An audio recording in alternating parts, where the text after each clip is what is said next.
लग्नाचे दागिने म्हणजे श्रीमंत पेशवाई दागिने, नाशिकचे सुप्रसिद्ध सराफ मयूर अलंकार सराफ। ताज्या बातम्यांसाठी नाशिक न्यूजच्या YouTube चॅनलला सबस्क्राईब करा आणि बेल आयकॉनला प्रेस करा।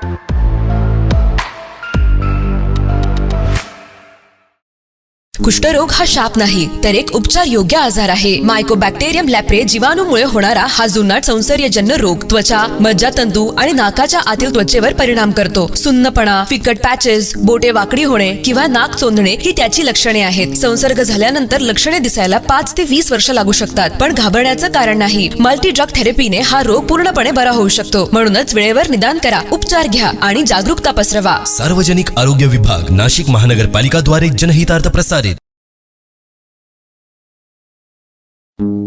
नाशिक महानगरपालिका द्वारा एक विशेष सूचना। नाशिक शहरातील थकबाकीदार मिळकत धारकांना कळविण्यात येते की 23 फेब्रुवारी ते 5 डिसेंबर 2024 या कालावधीतील थकीत मालमत्ता कर एक रकमी भरल्यास शास्तीतून 95% सूट मिळेल। मालमत्ता कर भरण्यासाठी सार्वजनिक सुट्टीच्या दिवशीही सर्व वसुली कार्यालये सुरू राहतील। नाशिक महानगरपालिकेच्या मालमत्ता कर विभागाद्वारे जनहितार्थ प्रसारित। तपोवनातील वृक्षतोड प्रकरणी दाखल याचिकेवर 4 मार्च रोजी मुंबई उच्च न्यायालयामध्ये महत्त्वाची सुनावणी होणार आहे।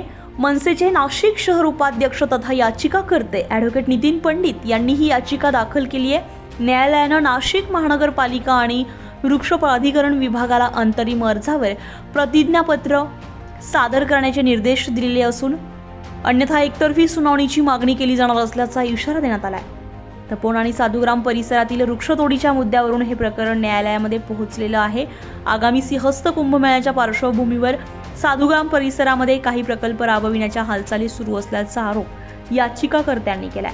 कुसुमाग्रज उद्यानासह शहरातील विविध ठिकाणी नियमबाह्य वृक्षतोड झाल्याचा दावा करत तपोवनातील झाडे तोडण्यास स्थगिती द्यावी अशी मागणी करण्यात आली आहे।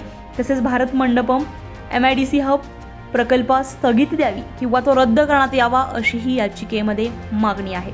न्यायालयाने मनपा आणि वृक्ष प्राधिकरण विभागाला प्रतिज्ञापत्र सादर करण्याचे निर्देश दिले असून ते न सादर केल्यास एकतर्फी सुनावणीची मागणी करण्यात येणार असल्याचं याचिकाकर्त्यांनी स्पष्ट केलंय। ॲडव्होकेट नितीन पद्माकर पंडित, याचिकाकर्ता तपोवन वृक्षतोड प्रकरणी आज मुंबई उच्च न्यायालय येथे सुनवाई आहे व मागील तारखेला वृक्ष प्राधिकरण व नाशिक महानगरपालिका व राज्य सरकार यांना प्रतिज्ञापत्र सादर करणे होते, परंतु त्यांनी ते केले नाही व आज आमच्या अंतरिम अर्जावरती याचिकेतल्या त्याच्यावरती त्यांना प्रतिज्ञापत्र सादर करणे आहे।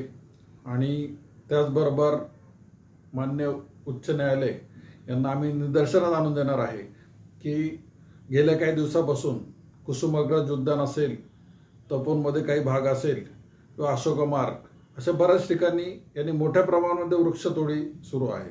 आणि त्यामुळे मुंबई उच्च न्यायालयाला आमची विनंती राहील की लवकरात लवकर या वृक्षतोडी प्रकरणी स्थगिती देण्यात यावी, जेणेकरून नाशिक महानगरपालिका व वृक्ष प्राधिकरण व राज्य सरकार यांचे हात बांधले जातील। जय हिंद, जय महाराष्ट्र। या प्रकरणाची सुनावणी मुंबई उच्च न्यायालयाचे मुख्य न्यायाधीश यांच्या खंडपीठासमोर होणार आहे। तपोवन परिसरासह शहरातील वृक्ष संवर्धनाचा प्रश्न ऐरणीवर आलाय। न्यायालयाच्या निर्णयाकडे आता नाशिककरांचं लक्ष लागलंय। संजय परमार, नाशिक न्यूज, नाशिक। ताज्या बातम्यांसाठी नाशिक न्यूजच्या YouTube चॅनलला सबस्क्राईब करा आणि बेल आयकॉनला प्रेस करा।